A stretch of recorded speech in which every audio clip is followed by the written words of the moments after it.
Hello everyone, welcome back to OCD Recovery's YouTube channel. Today I'm going to talk about a video that I have been planning for probably a couple weeks now. It's something that Rob and I talked about in the, actually let me turn this background on. I think when I have the, there we go. When I have the background on the computer on, it makes it a little bit better. This is a topic that Rob and I talked about in our Instagram live today, and that is the importance, of low frustration tolerance and how that bleeds over into OCD recovery. Now, I get, not a lot, but I definitely get kickback on why low frustration tolerance has some sort of correlation with OCD recovery. Now, I'm gonna go about talking to you why. I have a really well thought out outline here that I was gonna do on the whiteboard, but I thought it needed, I wanted it to be in front of me and to be a little bit closer to the camera on this one when I talk about it. Don't ask me why. So what does LFT mean? When you see me say LFT or talk about that in the Facebook group or the Instagram, so low frustration tolerance, which is something that Dr. Albert Ellis, who's the founder of REBT in 1955, before that he did psychoanalysis where he dove into people's pasts, realized it probably wasn't the best method to move people forward. And that concept comes out of the first book on the reading list. How to stubbornly refuse to make yourself miserable about anything, yes, anything. He realized that low frustration tolerance was basically one of the number one things that plagues humans and stops them from doing things that could potentially be beneficial for their lives. Because a lot of humans just choose the easy way out because we like comfort and stuff like that. So I'm going to talk about many things. I'm going to give examples of how to build low frustration tolerance. And I'm going to talk about how you watching this more than likely will want to work on your low frustration tolerance because it will help get you to where you want to go. So why is it important? So the number one beliefs that we have surrounding low frustration tolerance is the I can't stand it-itis and what was the other one I was going to say? The I can't stand it-itis and then the conditional life acceptance. So we put conditions on our life by saying stuff like, I can't stand it, and life must be a certain way when life actually doesn't need to be a certain way. And this is the driving factor that's really holding us back. So when you work on your low frustration tolerance, it shows you that you can stand it. And as I said, this spills over into other areas of your life. So as we know, OCD wants us to live inside of a box. It wants us to live in a very, this is how life needs to be. And it really is so detrimental to our health that it keeps us from getting to the places that need us, where we need to be in order to reach OCD recovery. So low frustration tolerance, when you build your low frustration tolerance, I'm just going to call it LFT for the remainder of the video. When you build your LFT, it helps with your exposures. If you have really difficult exposures you're afraid of doing, when you build that LFT, it shows you that, yes, I'm highly anxious and I don't feel well, but I can do the things that I want to do regardless. So let's talk about some of the examples that really I needed to work on, and I am still working on, and that really holds people back with LFT. So balance. Some of the stuff that we have a hard time balancing is coffee consumption, alcohol consumption. We're not talking about people who are alcoholics. We're talking about people that might drink a little too much to keep the anxiety down. Social media usage. Poor habits and lifestyle structure, exercise, personal hygiene, getting outside, talking with friends, not just staring at a phone all day. When you create good routines, it's a lot easier to want to sit in bed when you're suffering. So Rob said today in the Instagram live, getting out of bed and moving to a chair, then maybe moving to a chair, then getting up on your feet for a couple hours. And there's steps to this that really are super beneficial for the OCD recovery process. And there's just no other way to talk about it, that this is so important for moving on with your life and showing yourself there's so much more out there than just staring at your phone on TikTok all day.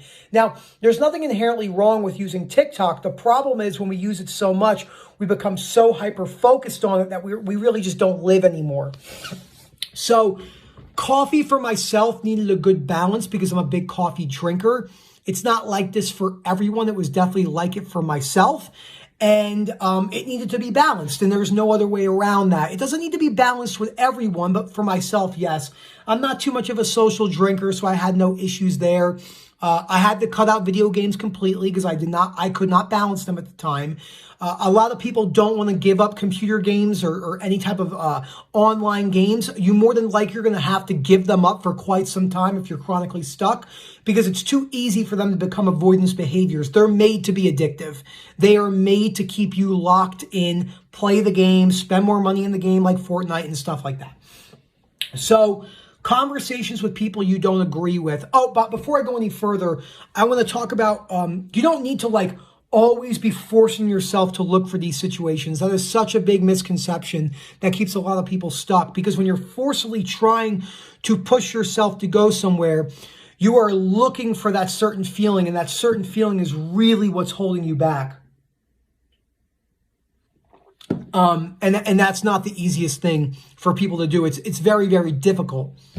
So the low frustration with this whole entire thing is cutting people off. We tend to want to cut them off completely. And that's really not good either. You don't want to cut people off for no reason whatsoever, because that shows that you can't handle stuff. And then when you cut people off, and then some of the beliefs that you hold is, I can't stand it, or you put conditional acceptance on these other people.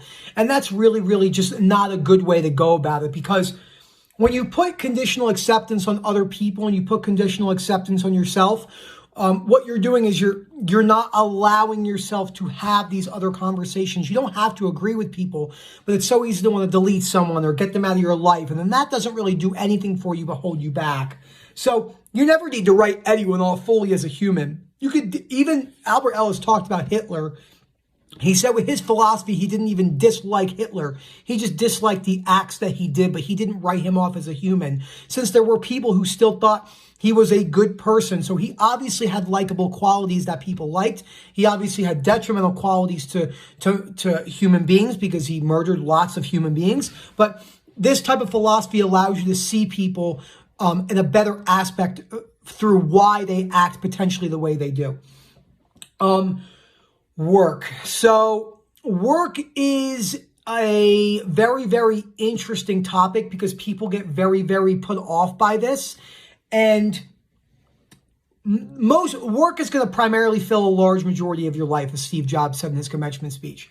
Now, I understand as a human, you have every right to do whatever you want to do, but this isn't always going to be the best option for many people. You're not always going to be able to do what you want to do. And working towards that is really important to talk about that. So you hear people talk about you should be able to do whatever you want in the workplace. Well, that's not going to happen if you don't own a company. Even when you do own a company or a business, you still can't do whatever you want to do. It's not, you can, but it's not going to be beneficial for the business.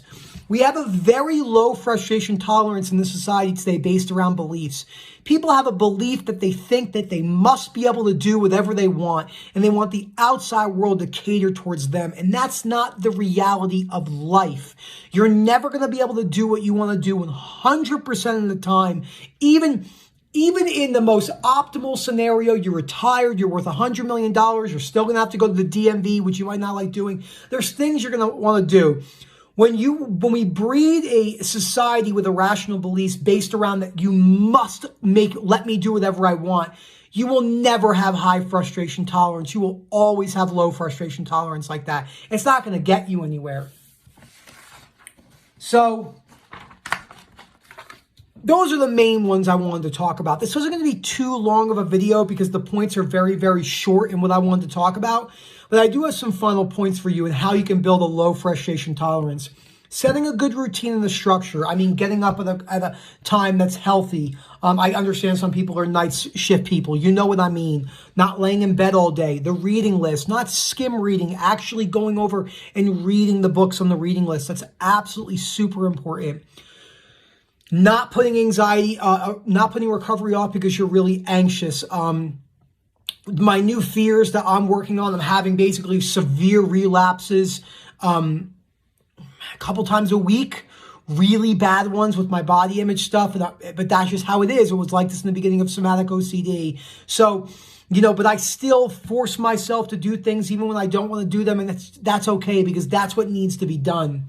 And wearing anxiety like an uncomfortable coat. I did a video on this yesterday. I did a Facebook post on this today. It's so important because that's the majority of your journey.